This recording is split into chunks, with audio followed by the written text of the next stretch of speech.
I love Batman. Of all the characters that have been created, Batman is one of, if not my absolute favorite. Whether it's the dark and gritty style of the Nolan trilogy, or Batman vs. Superman, or the more lighthearted, campy tone of the 1960s Adam West Batman, I can always find something about the character to like. He is everything we would like to be: smart, strong, resourceful, and morally resolute. And, unlike most other superheroes like Superman or Thor, he's a normal guy who achieved his skills with hard work and determination. Theoretically, any one of us could be Batman with the right training and study.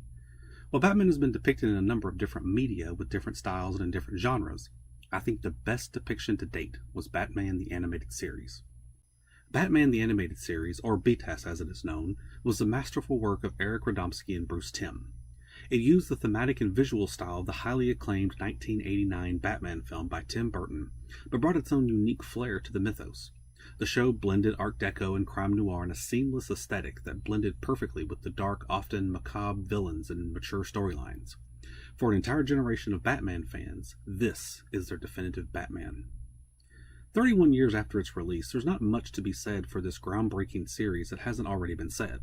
Top 10 lists for this show are all over the place and usually include some of the show's best episodes like Heart of Ice and Almost Got 'Em, which are widely considered to be some of the best episodes of any kind ever made. Instead, I'd like to do something a little different, which is probably still not an original idea, but might be a little more rare. I'd like to provide a list of underrated episodes that deserve a second look. If you had a universal top 10 list, maybe think of this as numbers 11 through 20. With that said, here's the list in no particular order. Zatanna is a character that has not been explored very much outside comics, and her namesake episode offered a unique backstory for the character. The daughter of Zatara, Zatanna developed a crush on a young Bruce Wayne under the alias of John, while he worked for the Elder Magician as part of his pre-Batman training, told in sepia-toned flashbacks. In the present, Zatanna is set up for a crime she did not commit, and Batman is determined to clear her name. This episode is great due to the brief glimpse into Bruce's pre-Batman past it provides. Over the Edge begins in the middle of the action, with the Batcave invaded by the GCPD, led by a vengeful Commissioner Gordon, and they are aiming to kill. A flashback provides us with the answers to our question. In a fateful confrontation with Scarecrow, Batgirl fell in the line of duty, and Gordon discovered her identity. Grappling with the shocking loss of his daughter, he faces the truth he has ignored for years. Bruce Wayne is Batman, and he needs to be stopped. I won't spoil the ending for the three of you who haven't seen it, but I do want to highlight the wonderful redesign for Scarecrow. The animation team had some difficulty finding the right way to portray Scarecrow, moving from an odd, almost featureless look to a more shaggy, realistic Scarecrow design. But this episode features his more iconic hanged pastor style, marking the best look for the villain in the series and one of the best looks overall. This is a dramatic, high-packed episode that definitely deserves a look. Birds of a Feather is a fun episode with a tragic twist. The Penguin is released from prison and decides to go straight. Batman is suspicious of his apparent reform, but his attempts do seem to be sincere. Separately from this, Gotham socialites Veronica Vreeland and Pierce Chapman decide to use the Penguin to increase their own social standing. The Penguin and Veronica begin dating, with the Penguin actually developing genuine feelings for her. However, when the truth comes out, the Penguin reverts to his old ways, leading to a confrontation with the Batman and a painful goodbye. This episode is great and definitely worth the watch. Baby Doll is an odd episode that touches on some deep themes. Baby Doll is a former child star with a congenital disease that prevents her body from aging. Though she is an adult, she still appears as a small child. When her show ended and all her co-stars moved on to other things, she was left behind, with little call for an actress that looks like a young girl. In her desperation and desire for revenge, she attacks her former co-stars. What makes this episode so great is how Batman handles the villain. He saves Baby Doll's hostages and pursues her into a funhouse, where the woman sees an image of herself as the grown adult she will never be. Instead of stopping her with violence, a common remedy used by most writers for Batman and other media, he simply provides a shoulder, or a leg in this case, for Baby Doll to cry on. This episode is one of the few instances where this aspect of Batman is on display.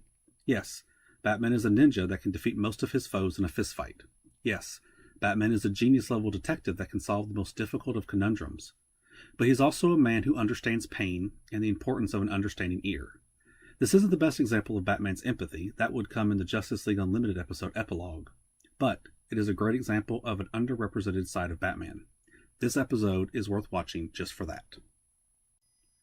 House and Garden poses an interesting question, one that Birds of a Feather posed for the Penguin. What would happen if Poison Ivy reformed and became a productive member of society? In this episode, Poison Ivy is released from Arkham, marries her doctor, and becomes a mother to his 2 sons. Batman is suspicious, but all the evidence points to this being a genuine reformation. Separately from this story, there's a B-plot concerning a string of kidnappings for ransom that Dick finds himself caught up in. The story is great, the twist is surprising with a good amount of gore for a kid's show, and the ending is tragic. Definitely worth the watch. Off Balance concerns the theft of an experimental earthquake gun from Wayne Enterprises by Count Vertigo, a villain with a device that causes everyone to experience extreme vertigo. In his efforts to retrieve the Wayne tech, Batman encounters a femme fatale and is forced to work with her to defeat his enemies. This episode features a hokey villain with a weird gimmick, but it still has a place in my heart, some of which is due to nostalgia, I'll admit. All that said, the introduction of Talia al Ghul and her father Raish as a love interest and worthy foe makes this an episode of interest and a worthy watch. The Cape and Cow conspiracy is a mystery wrapped in an enigma and topped off with a conundrum bow. Okay, maybe that's a bit of an exaggeration, but the twists in this episode do keep you guessing. A criminal interrogator manages to steal some bearer bonds intended for international aid, catching Batman's attention. Locating the interrogator won't be a problem because a mob boss has hired the man to bring him Batman's cape and cowl. The two face off, and we are positive that Batman will overcome this enemy just like he has all his other foes. That's where the first of many twists and turns comes, leading to a surprising ending. This episode warrants a watch and possibly even a rewatch once all the twists are known. Killer Croc is an interesting villain when he's done right. While I don't believe BTAS handled him correctly through most of the run, reducing him to a big, dumb monster, his inaugural episode, Vendetta, is the one episode where he really shines. Several of Harley Bullock's enemies end up being attacked and kidnapped, with all the evidence pointing to him as the culprit. Batman, no friend of Bullock's, believes the man to be an honest cop, despite the overwhelming evidence against him, and sets out to clear his name. While investigating, he discovers the identity of Killer Croc and the vendetta he has against Bullock. Killer Croc is portrayed as a dangerous enemy with far more strength than Batman, but he also possesses an intellect that is sadly missing from many of his subsequent appearances. Be sure to check out Vendetta. My last 2 episodes concern the First Lady of BTAS herself, Harley Quinn.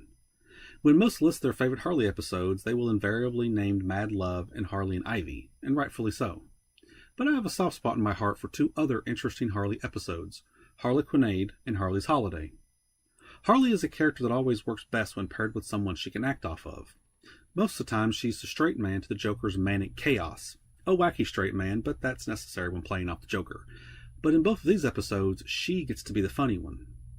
Harley Quinade begins with the Joker procuring a working atomic bomb, so Batman knows he has to catch the Clown Prince of Crime faster than ever before, and makes a daring decision.